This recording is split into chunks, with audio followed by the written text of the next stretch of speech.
Problems இருக்குதாங்க. இப்போ யூஸ்வலாக ஃபீமேல்ஸ்க்கு நிறைய ப்ராப்ளம்ஸ் வந்துட்டுருக்கு. பட் அதை அவங்க வெளியே சொல்கிறதுக்கே பயப்படுறாங்க. இன்கேஸ் நாங்கள் இப்போ ஆர்கனைசேஷனில் ஒரு மேனேஜ்மெண்ட் லெவலில் கமிட்டி மெம்பர்ஸ்க்கு நாங்கள் எதாவது கம்ப்ளைண்ட் பண்ணோம்னா இதனால அவங்களுக்கு ஏதாவது ப்ராப்ளம்ஸ் வருது. இல்லை நீங்களே இதை எப்படி பர்சனலாக எப்படி அதை கூப்பிட்டு மீட்டிங் மாதிரி கண்டக்ட் பண்ணுவீங்களா, இல்லை எப்படி ஓவராலாக எல்லாரும் கேட்பீங்களா? ஸோ இதனாலேயே இந்த அவேர்னஸ் இல்லாதனாலேயே எல்லாருமே கொஞ்சம் கேட்கறதுக்கே பயப்படுறாங்க. உங்ககிட்ட கன்வே பண்ணுறதுக்கு பயப்படுறாங்க.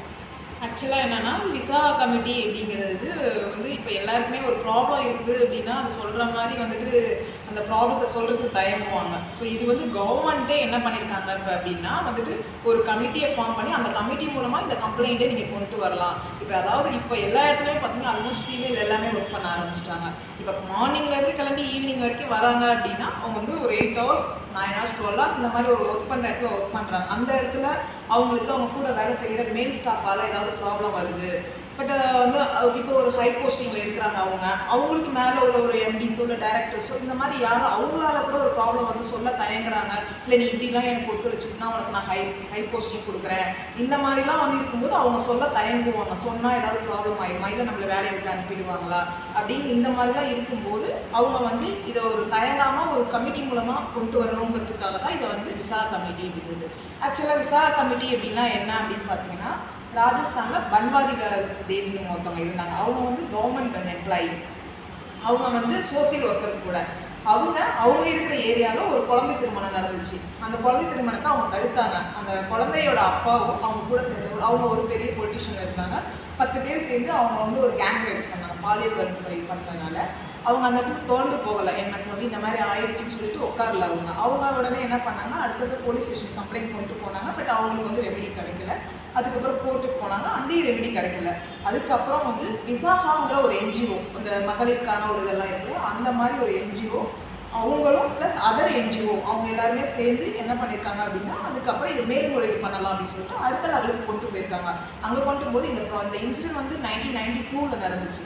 அதுக்கப்புறம் பார்த்தீங்கன்னா 1997 இதை வந்து சுப்ரீம் கோர்ட் வந்து ஒரு இதுக்காக கொண்டு வந்திருக்கிறாங்க. கொண்டு வரும்போது இதை வந்துட்டு ஒரு கைட்லைன்ஸ் மாதிரி வந்துட்டு 2012 இது மாதிரி வந்து செக்ஸுவல் ஹராஸ்மெண்ட் விமன் அப்படிங்கிற ஒரு இது வந்து கொண்டு வந்திருக்கிறாங்க. இது வந்து 2013 அந்த பில் வந்து பாஸ் பண்ணினாங்க.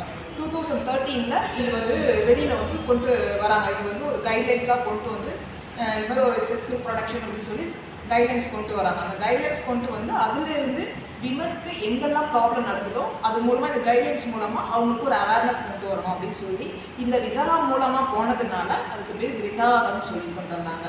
ஸோ இது ஒர்க் பண்ணுற ஒவ்வொரு ஆஃபீஸுமே எல்லா ஃபீல்டுமே ஹாஸ்பிட்டலில் கிடையாது, ஹெல்த் செக்டர் எல்லா ஹெல்த் செக்டருக்கும் கம்பெனிஸ் இருக்கும். அவங்க வந்து மோர் தென் 10 எம்ப்ளாய்க்கு மேலே ஃபீமேல் ஸ்டாஃப் இருந்தாங்க அப்படின்னா அந்த இடத்துல வந்து ஒரு internal complaint committee ICC committee அப்படின்வாங்க.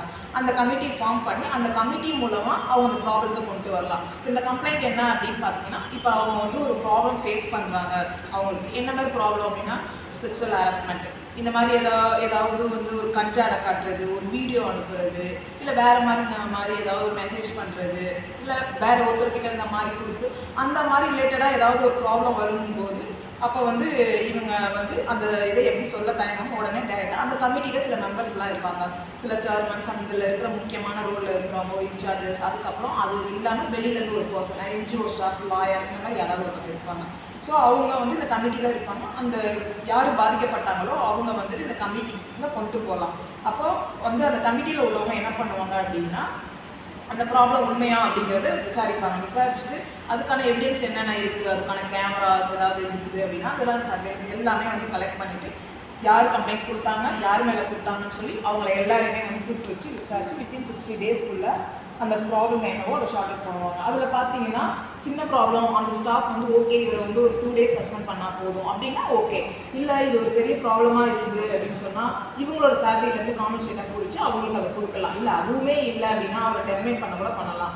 இல்லை அதுக்கப்புறமும் அந்த கம்ப்ளைண்ட் மோசமாக இருக்குது அப்படின்னா அந்த விமனை கொண்டு போய் அதுக்கப்புறம் அவங்க போலீஸ் ஸ்டேஷனில் சரௌண்ட் பண்ணலாம். அது வந்துட்டு ஐபிசி படி வந்து போலீஸில் கம்ப்ளைண்ட் பண்ணி அதுக்கப்புறம் என்ன கோர்ட்டுக்கு போடுமோ அதுபடி இது நடக்கும். ஸோ இவ்வளவும் இருக்குது. இது எல்லாமே ஒரு மேனேஜ்மெண்ட் அவங்களுக்கு வந்து அவங்க ஒர்க் பண்ணுற எம்ப்ளாய்க்கு இதெல்லாம் வந்து இந்த மாதிரி ப்ராப்ளம் அதாவது 3 விஷயம் சொல்லுவாங்க. ப்ரொடக்ஷன், ப்ராஹிபிட்டட், ரெட்ரஸ் சொல்லுவாங்க. அதாவது உங்களை பாதுகாத்துக்கிறதுக்கு என்ன பண்ணணும், நடக்காமல் இருக்கிறதுக்கு என்ன பண்ணணும், நடந்தால் என்ன பண்ணணும் அப்படிங்கிறது இருக்குது. ஸோ இது எல்லாமே ஒரு எம்ப்ளாய்க்கு அந்த மேனேஜ்மெண்ட் அவேர்னஸ் கண்டிப்பாக கொடுத்துருக்கணும். ஸோ நடந்துட்டாலும் அவங்களுக்கு வந்து இந்த ப்ராப்ளம் எப்படி வந்து ஷார்ட் அவுட் பண்ணுறோங்கிறதையும் அவங்க மேனேஜ்மெண்ட் எடுத்து சொல்கிறதுக்கு நிறைய சான்ஸ் இருக்குது. இப்போ இன்கேஸ் மேனேஜ்மெண்ட் அந்த ஆக்ஷன் எடுக்கல அப்படின்னா இவங்க டைரெக்டாக போலீஸ் ஸ்டேஷனுக்கும் போகலாம்.